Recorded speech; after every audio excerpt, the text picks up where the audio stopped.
Mesdames et messieurs, bonjour pour cette conférence de presse. J'ai le plaisir de vous présenter Monsieur Stéphane Schleppi, qui est hôtelier et membre du comité du Fonds d'équipement touristique. Et puis à ma droite, excusez-moi, à ma droite, respectivement à votre gauche, c'est le directeur de l'Union fribourgeoise du tourisme, Monsieur Pierre-Alain Morard. Donc, chers représentants des médias aussi, je vous souhaite la cordiale bienvenue à cette nouvelle conférence de presse Covid-19. Ça doit être là, je ne sais pas combienième, pour vous annoncer une nouvelle mesure de soutien à l'économie. Avant peut-être d'entrer dans le vif du sujet, je voudrais rapidement rappeler l'articulation des aides à l'économie déjà mise en place dans le cadre de cette crise Covid-19. Donc c'était surtout en application des mesures fédérales.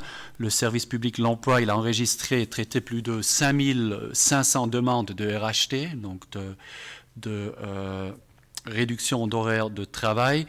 À ce jour aussi, la Caisse publique de chômage, elle a versé 6,4 millions de francs aux entreprises. Et puis désormais, elle verse près d'1 million de cotisations par jour.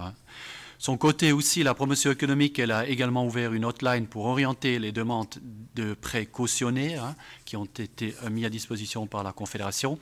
Et puis concernant l'enveloppe de 50 millions de francs débloqués par le Conseil d'État fribourgeois, pour répondre en particulier à l'urgence de la crise, nous avons déjà alloué donc, les 4,7 millions de francs pour la culture, ce qui vous a été présenté, je pense, ce matin. Aussi les 2,4 millions pour les aménagements fiscaux. Et puis dans un instant, c'est l'objectif de cette conférence d'aujourd'hui, on va vous détailler l'aide de 6 millions de francs décidés pour le secteur du tourisme. Donc nous attendons évidemment encore une détermination de la Confédération, notamment pour soutenir les indépendants, qui passent toujours entre les mailles du filet. En tout cas, on sait que le sujet est nouveau agendé demain en séance du Conseil fédéral. Donc on compte sur le Conseil fédéral et puis on a aussi mis tout ce qui est nécessaire ou la pression nécessaire pour que finalement maintenant le Conseil fédéral statue, j'espère. Et puis également on attend évidemment un plan de déconfinement progressif. On a eu ce matin une rencontre notamment avec le conseiller fédéral Alain Berset qui va discuter avec ses collègues demain ce plan de déconfinement. Et puis j'espère, en tout cas je suis positive qu'on pourrait procéder rapidement à l'ouverture des quelques magasins, voire aussi plus tard l'ouverture aussi des écoles. Donc tout ça, ça reste à discuter au niveau du Conseil fédéral, mais on est confiant que le Conseil fédéral va prendre les bonnes décisions qui aideront certainement aussi l'économie. Et puis ça seront aussi des éléments qu'il faut prendre en considération. Son côté, le Conseil d'État fribourgeois, il examine actuellement évidemment d'autres possibilités des directs. Il fait ça tous les jours quasiment, aussi toutes les nuits. Par exemple pour les baux commerciaux, par exemple pour la presse aussi. Mais c'est très important que les éventuelles mesures soient aussi concertées avec les mesures fédérales. On ne veut pas arriver à ce que chaque canton propose ses propres mesures, donc il faut avoir une certaine égalité de traitement aussi dans ce pays-là. Et puis voilà, c'était important qu'on agit au niveau cantonal, au niveau subsidiaire, raison pour laquelle on avance avec nos dossiers, avec nos études, mais finalement on attend aussi quelques dernières décisions de la part du Conseil fédéral. J'en viens maintenant à l'aide au secteur du tourisme. Donc vous l'avez entendu plusieurs fois. Avec l'événementiel, le tourisme a été la branche économique la plus rapidement et la plus fortement, il faut aussi dire, touchée par la crise du coronavirus. Dans notre canton, les pertes économiques sont énormes, on peut le dire. C'est plus de 80 millions de francs par mois qui ne sont pas encaissés, donc un manque à gagner. Es hat hunderte von Hotels, von Kollektivunterkünften, von Institutionen, Organisationen und schlussendlich eigentlich Tourismusdienstleister und Tourismusbüros, die stehen komplett still. Der Freiburg-Tourismus ist angeschlagen, er ist sehr schwer angeschlagen. Und ganz besonders natürlich der Beherbergungssektor, der Monate, wenn vielleicht sogar nicht Jahre brauchen wird, bis sich seine Gästezahlen wieder erholen werden. L'urgence, encore une fois, est donc de préserver les structures et les emplois pour être prêt au redémarrage le moment venu. Inutile de dire, personnellement, je ne pense pas qu'on aura beaucoup de visiteurs de l'étranger cette année en Suisse. L'autre côté, je pense aussi que les Suisses ne vont pas faire des tours du monde cette année non plus. Donc les Suisses auront aussi besoin de quelques jours de vacances, hein, des corona-fériennes comme on le dit. Et puis je pense que ça sera finalement aussi une chance quoi, pour le secteur touristique, en particulier aussi pour le tourisme fribourgeois qui est quand même très orienté vers clientèle suisse. Donc c'est important de préserver, de soutenir ces structures pour que on peut profiter au niveau économique, mais on peut aussi faire quelque chose de bien pour notre population. Je pense qu'il aura mérité aussi quelques jours de vacances d'ici quelques semaines. Bien sûr, les mesures fédérales, notamment les RHT et les précautionnés, ont permis évidemment de parer aux plus pressés pour éviter évidemment les faillites, comme j'ai dit, et les pertes d'emploi. Mais le Conseil d'État a voulu aller plus loin en décidant hier finalement une aide de 6 millions de francs. Dieser Betrag wird kurz gefasst dem Freiburger Tourismusförderungsfonds für ordentliche Beiträge zur Verfügung gestellt. Donc, diese Bedingungen für diese ordentlichen Beiträge werden zudem erleichtert werden. Also es ist wirklich interessant zu wissen, wir basieren hier uns auf etwas Existierendes. Also wir haben ein Tourismusförderungsgesetz und wir haben auch Institutionen, Organe, die bereits Subventionen entrichten. Und wir haben jetzt aufbauend auf diesen existierenden Strukturen, haben wir diese 6 Millionen beschlossen.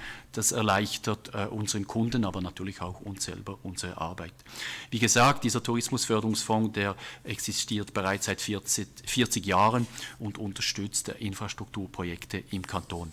Es ist also, man kann es sagen, das ideale Instrument, um den bestehenden Einrichtungen und Anlagen eine wertvolle und schlussendlich auch eine gezielte Hilfe bieten zu können. Une partie de ce montant permettra plus spécifiquement de soutenir les exploitants locataires. Donc l'objectif étant de diminuer les charges fixes des établissements, vous l'avez compris, et puis élaborer avec les associations fêtières liées à l'hébergement, un questionnaire sera à disposition dès la fin du mois pour faire valoir ces demandes d'aide. Et de plus, il faut le dire, je m'arrêterai là, il y a un montant d'1 million de francs supplémentaires qui sera alloué directement à l'Union fribourgeoise du tourisme et aussi aux organisations touristiques partenaires à titre de prêt sans intérêt évidemment remboursable en 10 ans. Je le répète, cette aide d'urgence vise à préserver les structures et les emplois pour être prêt au redémarrage qu'on attend avec impatience. Je renvoie encore une fois à la conférence de presse du Conseil fédéral de demain. Et puis en fonction de l'évolution de la situation, d'autres mesures bien évidemment complémentaires pourraient être décidées en faveur du tourisme. Et puis je terminerai pour remercier évidemment que ce soit l'UFT, que ce soit aussi Stéphane Chépy et puis son association de nous avoir accompagnés dans l'élaboration de ce projet. Donc c'était fait en excellente collaboration.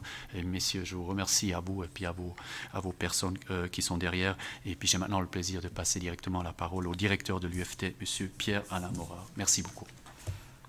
Oui, monsieur le conseiller d'État, monsieur le membre du comité du fonds d'équipement touristique, mesdames, messieurs les représentants de la presse ici ou par audio ou visioconférence interposée, vous l'avez dit, le tourisme est totalement impacté depuis les premiers jours de la crise en Chine et en Asie, soit bien avant les premières mesures en Europe et en Suisse. Aujourd'hui, la chaîne de service du tourisme est à l'arrêt dans le monde entier. Les dommages sont irréversibles, comme pour d'autres branches d'ailleurs. L'activité de transport en général est ralentie, le transport aérien commercial à l'arrêt. Pour exemple, Lufthansa, la société mère de Suisse, perd par exemple 1 million d'euros chaque heure. On a vu fondre l'offre des transports publics et on imagine les pertes ainsi provoquées. La Suisse en 2019 avait enregistré un record avec près de 40 millions de nuitées dans l'hôtellerie. Un record de nuitées aussi sur le canton de Fribourg avec près de 10% d'augmentation. Tout cela, mesdames, messieurs, appartient au passé et le tourisme ne va pas s'en sortir indemne. Toute l'économie est chamboulée, les habitudes de tous les habitants de cette planète ont changé et nous devons imaginer un demain avec toutes les incertitudes que cela comporte. Au-delà d'un immense respect pour le travail effectué par toutes les personnes pilotées par l'OCC dans notre canton de Fribourg, nous espérons un lent retour à une situation plus sécure. Il faut toutefois signaler que le tourisme, l'hébergement et les importants lieux de visite en particulier ne vont pas retrouver leurs visiteurs et leur taux de remplissage avant longtemps. La proportion entre clients suisses et étrangers sont variables dans le pays, mais pour le canton de Fribourg, nous enregistrons 60% d'hôtes venus de la Suisse et 40% de l'étranger, avec certains lieux de visite importants qui accueillent près de 50% de clients étrangers. À titre de comparaison, on peut par exemple évoquer Genève avec 75% de clientèle internationale et les impacts économiques qui ont débuté avec l'annulation du salon de l'auto. Mais Fribourg n'est pas en reste, et vous l'avez dit, monsieur le conseiller d'État, la chaîne de services touristiques apporte près de 950 millions par an à l'économie fribourgeoise. C'est donc de manière linéaire 80 millions par mois qui ne viennent pas compléter le PIB cantonal. Pour éviter les faillites et garder les emplois selon les vœux de l'économie et de la branche, il faut travailler sur plusieurs niveaux. Pour les entreprises et les prestataires, pour les organisations touristiques et pour la promotion touristique. Pour les entreprises et prestataires, les mesures prises par la Confédération et le canton au niveau des RHT remplissent son rôle pour une partie de la branche, tout en soulignant la difficulté de certains indépendants acteurs de notre offre touristique. Les crédits cautionnés sont aussi une alternative pour pallier à un manque de liquidité passager. Nous travaillons en collaboration avec les associations fêtières comme l'Association fribourgeoise des hôteliers et celle des hébergements collectifs depuis le début de la crise pour coordonner nos efforts. La décision du Conseil d'État d'hier permet d'appuyer le soutien au tourisme avec un outil qui fonctionne, vous l'avez dit, depuis plus de 40 ans et qui a une base légale dans la loi sur le tourisme, le Fonds d'équipement touristique. Celui-ci soutient les équipements touristiques d'importance et prend en charge les intérêts liés aux fonds étrangers pour une durée déterminée. Je cite ici la loi. Grâce à ce système qui fonctionne à satisfaction depuis 40 ans, nous avons pu utiliser et proposer quelques adaptations pour faire face à la situation exceptionnelle que nous vivons. Le soutien par objet sera limité sur 21 mois, soit jusqu'à fin 2021.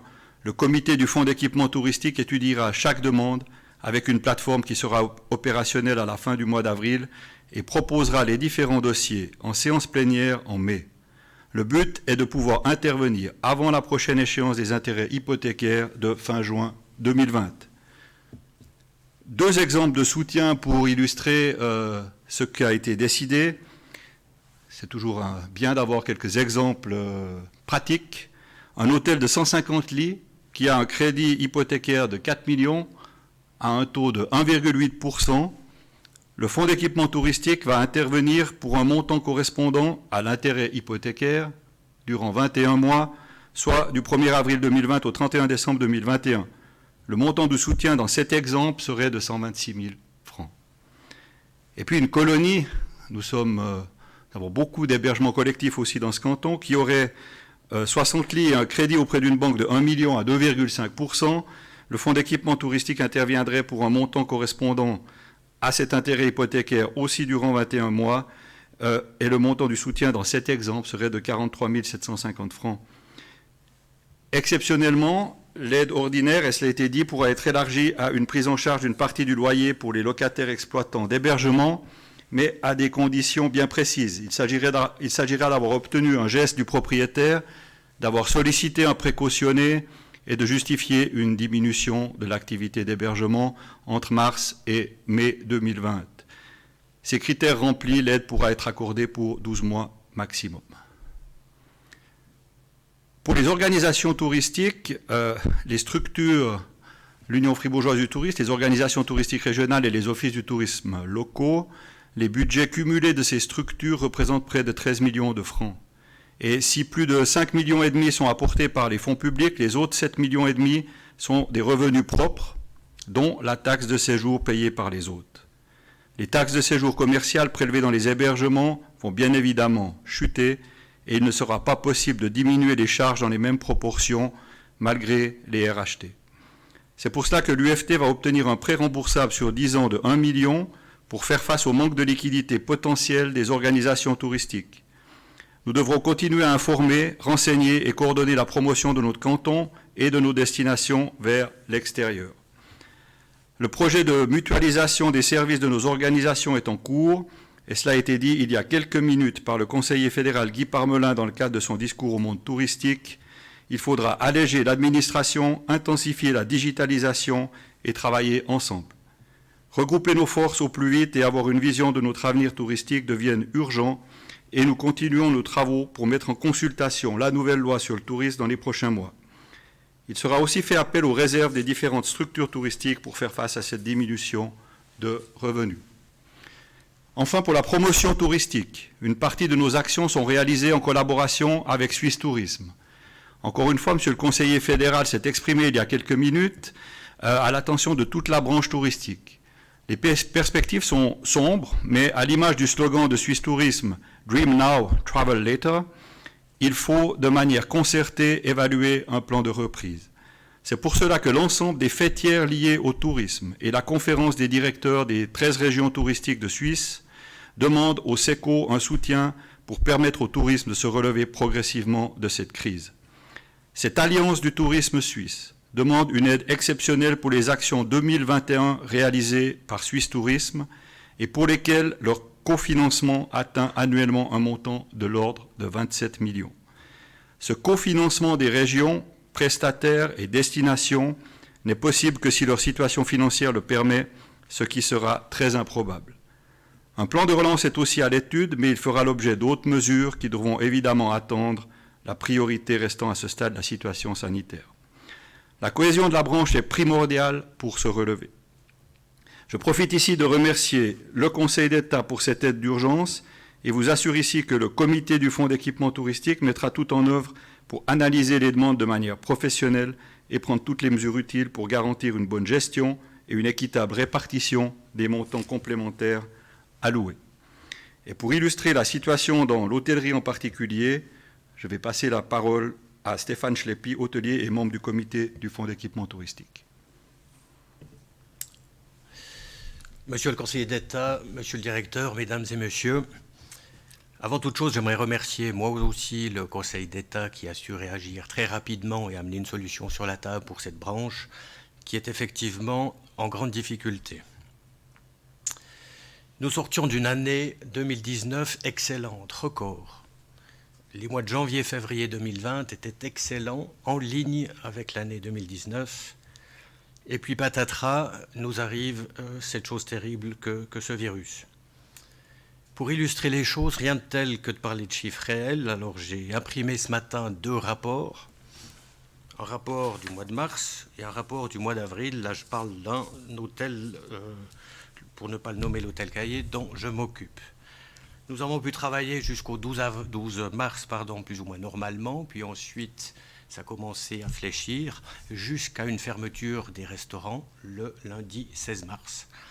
L'établissement s'est vidé d'un coup, nous avons dû enregistrer des centaines, voire des milliers d'annulations, ce qui fait que nous nous sommes retrouvés à la fin du mois de mars avec un taux d'occupation de 26%, alors que normalement on devait boucler le mois à 70%.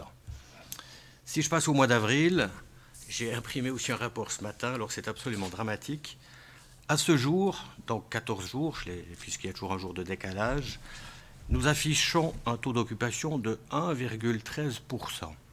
Malgré que nous sommes toujours restés ouverts, comme l'a souhaité l'État, et nous-mêmes, on estime que c'est peut-être plus facile de maintenir une toute petite activité pour être prêt à redémarrer le jour venu. Donc imaginez bien 1% par rapport, enfin 1,13% par rapport à 70%, c'est absolument ridicule, puisqu'on affiche aujourd'hui un chiffre d'affaires qui se monte à 5 000 francs. Donc la branche est totalement sinistrée, la branche est à l'arrêt. J'ai aussi regardé un petit peu le futur, où en sont les réservations. Alors l'établissement est totalement vide jusqu'au samedi 2 mai. Et là, on a pour l'instant 10 petites réservations, 10 chambres. Alors on verra, peut-être qu'elles seront annulées ou pas, mais enfin vous voyez que la situation est absolument dramatique. D'autant plus que notre branche est une branche fragile. On sait que nous avons une productivité qui est faible, un pourcentage de salaire élevé, nous culminons à 42-43% de salaire, nous avons du mal à dégager un rendement brut au-dessus de 16-18%, et en plus de cela, la branche ne peut stocker sa prestation, c'est-à-dire que chaque jour, chaque chaise de restaurant et chaque lit qui n'est pas employé, c'est quelque chose de perdu, puisqu'en fin de compte, si j'ai 100 chambres que je multiplie par 365 jours, c'est mon chiffre d'affaires maximum. Chaque fois qu'il n'est pas vendu, il s'enlève de mon contingent. Donc imaginez bien que ce qui nous arrive maintenant, c'est définitivement perdu, même si ça devait un jour repartir, et même repartir très fort, eh bien, ce qu'on n'a pas fait, c'est perdu. Donc la branche est fragile, elle a besoin d'aide. En plus de cela, on redoute aussi le redémarrage, parce que comment est-ce que ça va se passer ? Bien sûr qu'on ne va pas tout d'un coup remettre la prise et avoir des taux d'occupation comme nous l'avions avant la crise, etc. Il va falloir mettre du personnel, il va falloir donner une prestation complète, il va falloir avoir des horaires comme on les connaît dans les hôtels, donc ça va coûter très cher. Peut-être même que le démarrage coûtera plus cher que l'inactivité du moment. Donc nous sommes très en souci aussi de cette partie redémarrage qui, on l'espère, sera la plus courte possible et que les gens rapidement reprendront confiance dans les choses. Le Fonds d'équipement touristique soutient depuis des décennies la partie hébergement, l'hôtellerie fribourgeoise. C'est un outil unique, il n'y en a pas d'autre en Suisse, donc c'est une spécificité de notre canton que je trouve remarquable. Depuis toutes ces décennies, le fonds d'équipement a soutenu des projets de rénovation, des projets de construction d'établissements et aujourd'hui amène une solution à nos difficultés du moment. Donc une fois de plus, ça montre la pertinence des gens qui ont mis cet outil en place et qui permet de réagir d'une façon très rapide et de nous amener une aide que je peux qualifier de très importante.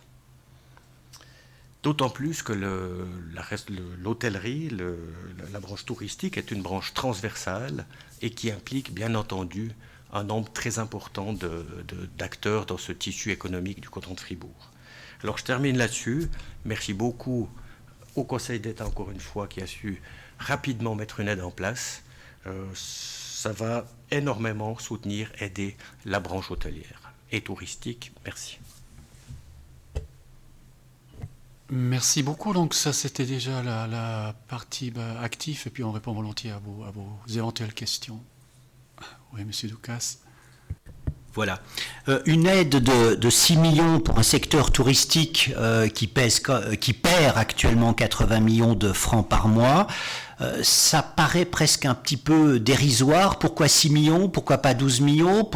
Enfin voilà, pourquoi arriver à ce chiffre de 6 millions là maintenant? Alors peut-être je commence à expliquer. Donc en fait, on se base sur quelque chose qui est déjà existant. Donc le fonds d'équipement touristique, il existe déjà. Si mes souvenirs sont bons, il a encore un actif de 3,5 millions, quelque chose comme ça. Et puis à ce montant-là rajoute donc les 5 millions qu'on a décidé aujourd'hui. Je pense que c'est une première étape importante. Comme je vous ai aussi, donc c'est une première mesure. Et puis, elle se base quand même aussi sur un calcul qui a été fait. Et puis, je pense que je donnerai la parole peut-être au directeur de l'Union fribourgeoise du tourisme qui peut vous expliquer en fait comment on est arrivé à ce montant-là.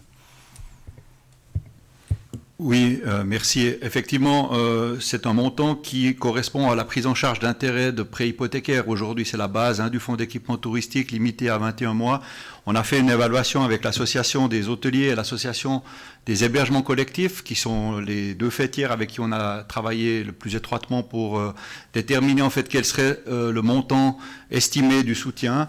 Et on est arrivé dans ces eaux-là en fonction du cumul des hypothèques, connus en tout cas, des hôteliers et de la para-hôtellerie. Donc voilà, pour l'instant, c'est le calcul qui a été réalisé. On parle bien d'un soutien lié à cette manière de travailler du fonds d'équipement touristique et la prise en charge des intérêts. Donc voilà la raison pour laquelle le montant peut paraître peut-être un peu faible par rapport à l'impact économique, mais on parle bien d'une aide actuelle, urgente par rapport à la situation de l'hôtellerie et de l'hébergement en particulier.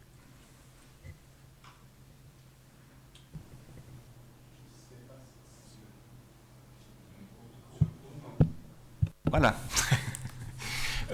J'ai bien compris, ces montants ne sont pas remboursables aussi. Cette aide pour la prise en charge des fonds d'intérêt, des taux d'intérêt, c'est remboursable ou pas? C'est à fond perdu. D'accord. Mais c'est à fond perdu, bien évidemment. Donc, on le verse en règle générale directement à la banque. Donc,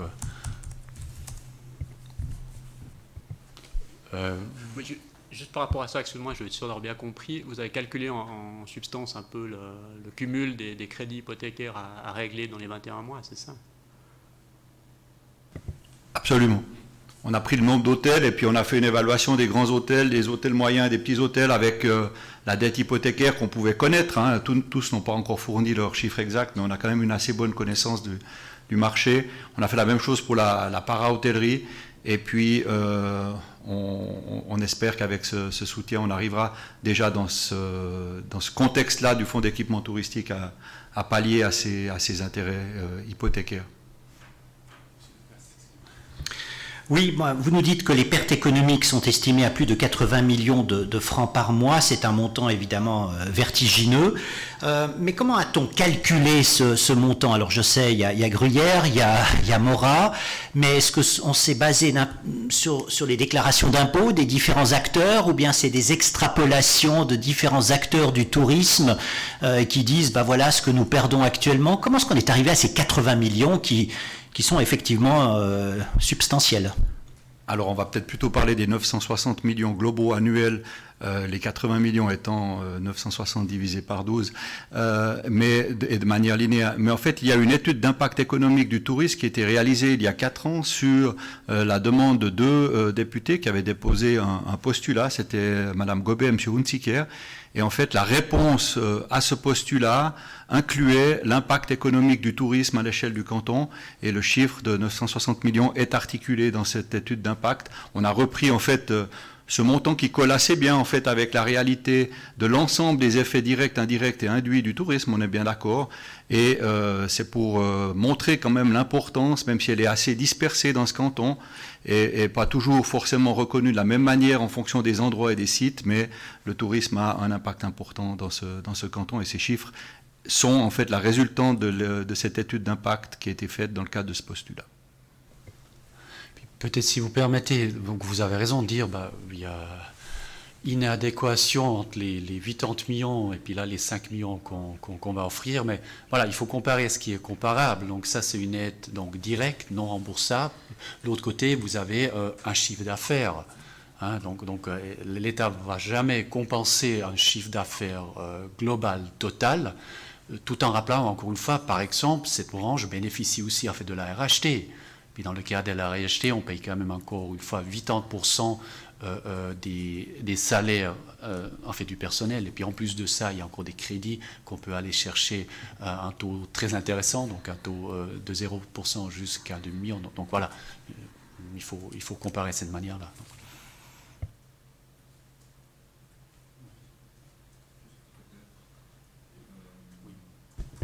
Juste M. Gurti ici pour le Radio Freiburg. Ce serait possible de, peut-être, il y a aussi une question en lien avec ces montants. Je vous pose peut-être la question en allemand, si vous pourriez répondre quelques mots en allemand. 6 Millionen Hilfe, wenn die Branche pro Monat 80 Millionen Verlust macht, ist das nicht zu wenig? Ja, das war eigentlich die Frage von Herrn Dukas. Ja, das scheint auf den ersten Blick relativ wenig zu sein. Wir müssen einfach aufpassen, was man hier vergleicht. Auf der einen Seite haben wir 80 Millionen Umsatz. Und hier ist es wirklich eine Hilfe bezüglich der Übernahme von Bankzinsen. Man muss natürlich auch wissen, zu dieser Hilfe von 6 Millionen Franken müsste man eigentlich auch die Kurzarbeitshilfe hinzuzählen, und das sind doch auch wieder substanzielle Beiträge. Zusätzlich zu diesem sind natürlich auch viele Hotels, die haben bereits von diesen Krediten, durch den Bund Krediten vom Bund zur Verfügung gestellten Krediten auf der Bank waren sie dieses Geld auch holen. Also es scheint auf den ersten Blick relativ wenig, aber wie auch der Direktor der Freiburger Tourismusunion eigentlich gut aufgezeigt hat, diese Zahl basiert auf einer recht detaillierten Rechnung, die wir gemacht haben. Also sie nimmt wirklich Bezug auf diese Schulden, die diese Institute bei den Banken haben, und spezifisch auf die Schuldzinsen, die effektiv auch bezahlt werden müssen. Aber die Frage ist pertinent. Dankeschön. Oui, c'est encore moi. Pour être tout à fait concret, est-ce que les gens qui peuvent prétendre à ces 6 millions, ce sont des restaurateurs, des hôteliers qui vivent à Mora, à Gruyère peut-être, à Bulle, à Fribourg, mais si j'ai un établissement à Grollet ou à Belfaux, est-ce que je peux prétendre à quelque chose? Comment ça se passe?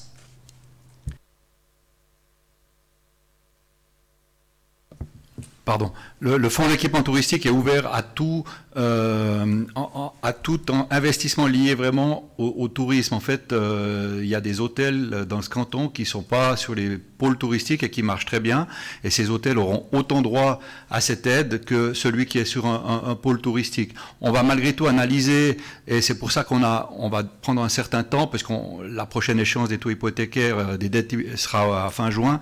On va analyser en fait chacun des dossiers avec l'aide du comité du fonds d'équipement touristique, dont on a le président quand même ici et un membre hôtelier, pour analyser en fait chaque dossier avec quel est l'impact touristique de chaque lieu. On a des nuitées qu'on a bien sûr sous contrôle avec la taxe de séjour, et puis de cet impact touristique et de la présentation des comptes de l'année dernière et bien sûr du contrat d'hypothèque de la banque, nous ferons l'analyse du dossier, mais nous le ferons rapidement. On est dans un canton où on a une petite centaine d'établissements hôteliers, une cinquantaine qui sont très actifs, et puis une cinquantaine d'hébergements collectifs, membres de l'association fêtière. Donc on peut se permettre d'aller assez dans le détail rapidement pour analyser ces dossiers et le faire dans un délai qui permettra avant la fin juin d'avoir des fonds à disposition pour ces structures. Peut-être que M. Schleppi a quelque chose à rajouter par rapport au fonctionnement du fonds d'équipement touristique, puisqu'il est membre du comité. Alors, je branche mon micro.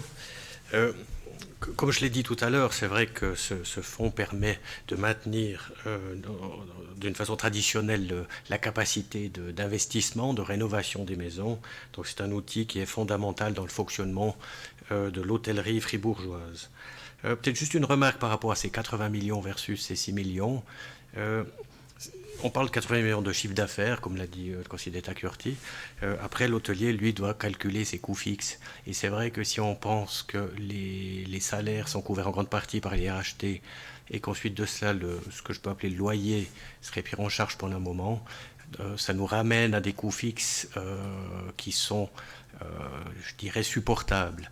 Le vrai défi sera le redémarrage, effectivement, quand il va falloir remettre des équipes en marche, dès lors à nouveau payer d'importantes charges salariales, et c'est là qu'on verra si les 21 mois proposés seront suffisants ou pas. C'est clair qu'on est déjà très satisfait de cela, mais un peu plus, ce serait encore mieux. Oui, M. Godel. Là, on parle des hôtels.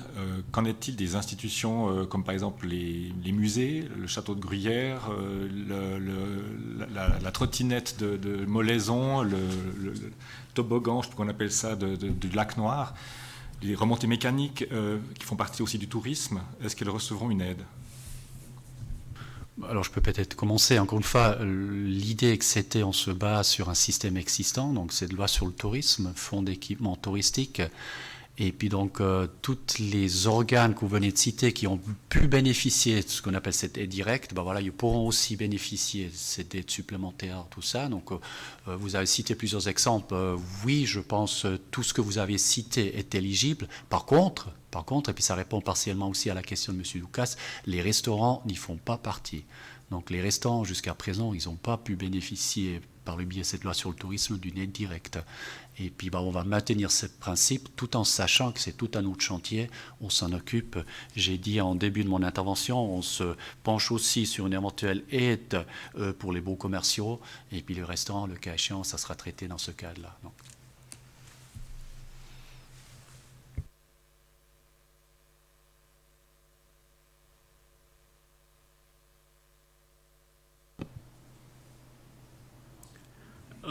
Pardon. De manière plus générale, si je reviens un peu au début de la présentation à la conférence de presse, j'ai bien entendu les deux intervenants qui remerciaient le canton pour la rapidité de la prise des dossiers. Je me pose néanmoins la question du timing. J'ai aussi entendu les explications en lien avec la subsidiarité. On attend les décisions de la Confédération, mais finalement, le plan de 50 millions a été annoncé le 18 mars. Là, aujourd'hui, on est le 15 avril. Vu de notre position, vu aussi de la position des acteurs de l'économie fribourgeoise, ça paraît long, non, pour décider des choses alors qu'actuellement il y a tout qui se délite. Pourquoi si long ? Alors tout d'abord, les montants sont connus. Les montants, par exemple, des crédits cautionnés par la Confédération, c'est des millions qui sortent chaque jour, en fait, de nos banques, qui sont cautionnés par la Confédération. Après, je viens de mentionner aussi les chiffres au niveau RHT. Donc RHT, c'est simple. Pourquoi on dépense, maintenant on dépense, comme j'ai dit, 1 million par jour. On est à environ 6-7 millions. C'est tout simple. Il faut d'abord traiter la demande RHT, ce qui était fait très très rapidement. On en a traité 5500. En régional, on en traite 30 par année. Après, il faut attendre le décompte. Avant que vous n'ayez pas le décompte des heures, vous ne pouvez pas verser l'argent. Donc ça a pris un certain temps aussi. Par rapport aux autres mesures, ça c'est simple. Donc on en a déjà décidé, je les ai mentionnés 3. Après, il faut que ça soit concerté. Donc en fait, on était dans une aide d'urgence, c'était pour éviter les faillites et les licenciements. Là, on avait 2 moyens à disposition, c'est les RHT et puis les crédits bancaires. C'était une aide urgente, c'était important. Là, on se trouve un peu à mi-chemin entre cette aide d'urgence et déjà une sorte de plan de relance. Et puis ça demande une certaine réflexion. La Confédération, sur laquelle on met une pression énorme, notamment par le biais aussi de la conférence des directeurs de l'économie publique, elle doit statuer sur des questions sur lesquelles elle n'a pas encore statué, notamment la question des indépendants. Et puis, voilà, pour ne pas les nommer, c'est assez mal vu par d'autres cantons qu'il y a des cantons qui mettent en avant des mesures, tout en sachant que la Confédération va certainement aussi réagir. Donc, il faut tout d'abord, pour répondre concrètement à vos questions, il faut... quand on prend des mesures, que ce soit des mesures concertées avec les autres cantons, voire avec la Confédération, sinon ce n'est pas compréhensible pour le citoyen lambda qu'un salon de coiffure dans le canton Fribourg bénéficie d'une autre idée qu'un salon en fait, de coiffure qui se trouve à quelques kilomètres, mais peut-être en fait dans un autre canton. Ça, c'est la première chose. Et puis cet argent a été promis, il sera dépensé aussi, mais il faut le faire de manière intelligemment. Et puis ça demande aussi quelques réflexions, ça demande beaucoup de discussions aussi avec le partenaire. Et puis je pense, je les ai pas payés, mais ils ont dit en fait de leur propre volonté qu'ils nous ont félicité pour la rapidité. On en a vu que là il y avait un réel problème, il fallait agir rapidement. On l'a fait, et puis on le fait aussi pour les autres domaines. Donc en fait on est sur plusieurs dossiers actuellement. Le Conseil d'État a déjà pris quelques prédécisions, il n'a pas encore validé toutes les ordonnances, mais il faut que ça soit un peu concerté parce que sinon ça fait pas de sens.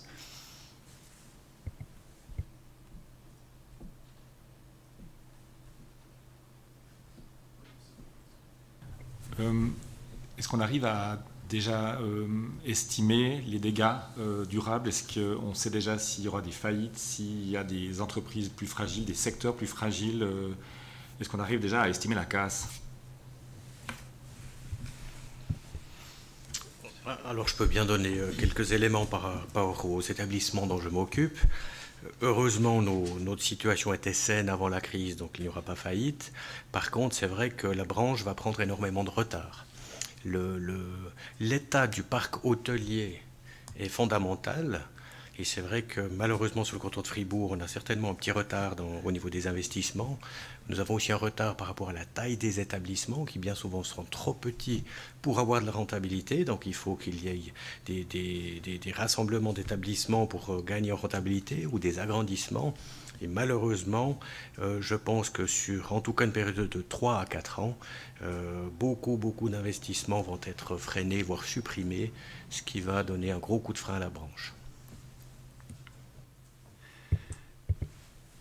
Je peux peut-être rajouter et rebondir tout en étant parfaitement d'accord avec ce qui a été dit.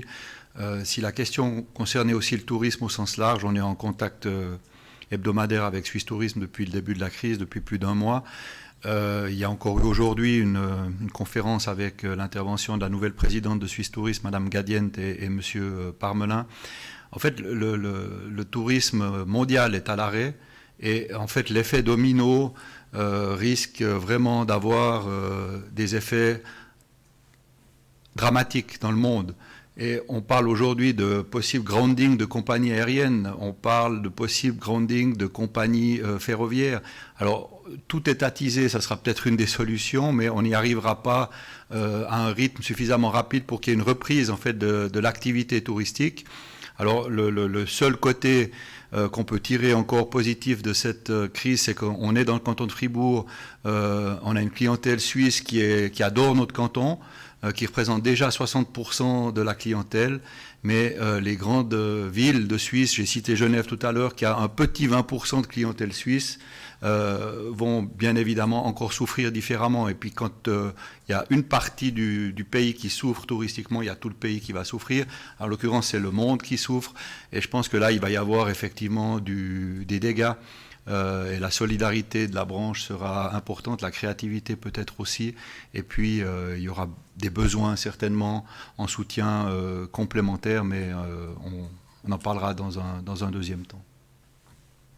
Puis juste vous permettez, c'est vraiment la bonne question, c'est la question par rapport aux dégâts. Donc on voit déjà des dégâts, mais on ne connaît pas l'ampleur des dégâts. C'est ça la difficulté. On a discuté au Conseil d'État un papier de 10 pages avec plusieurs scénarios, scénarios optimistes, pessimistes. Donc en fait c'est comme ça large. Donc aussi longtemps qu'on n'a pas plus connaissance vraiment des dégâts, voilà, c'est aussi un peu compliqué d'agir sur un certain redémarrage, raison pour laquelle jusqu'à présent on s'est concentré sur des mesures d'urgence, éviter des faillites, permettre aux sociétés à un moment donné de redémarrer rapidement, puis ça s'est arrêté là. Et puis on poursuit encore une fois nos réflexions par rapport aux autres aides, mais voilà, le tableau actuellement il n'est pas encore tout à fait clair.